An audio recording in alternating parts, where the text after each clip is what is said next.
Amuda dela iro gelek şaye Zarok dıçın sinemaye Dilweki baye Kincin wan nu çaven wan tjivi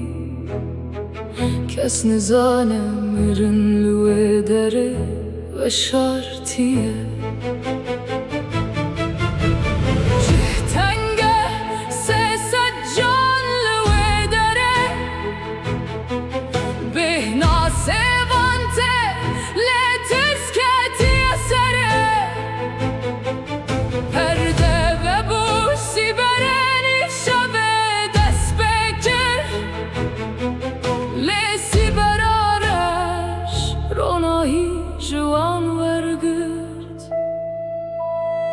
Makine germ bu ağır cepeşi Kahis şevti dünyaya van reşi Çürüz kekket nav hayalin vanen şirin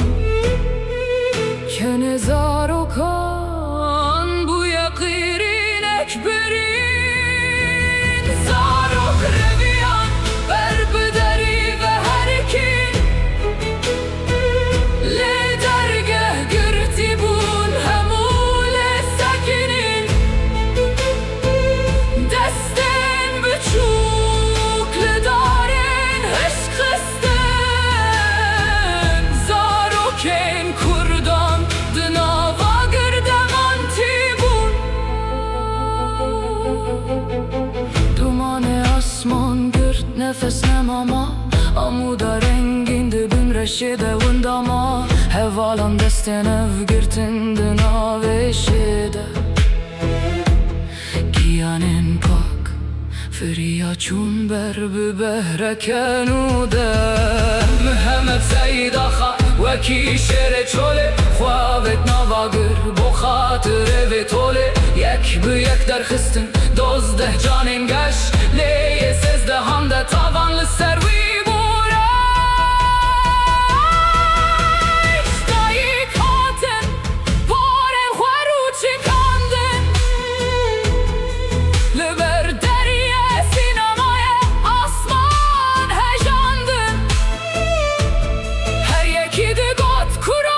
Tülki dereyi Letene behna guş teşevti dıhat Ne tişke kivi Ediden gelistika zarokan naye Tene baye kisarlı kolanan digeriyle her dene Ses etma, ses et kuleken ve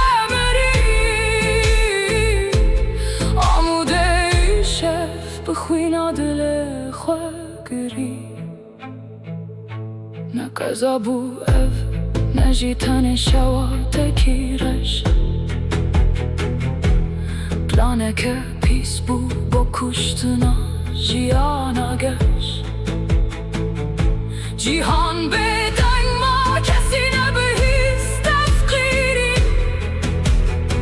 دیرو که نویسان آمودن برینه که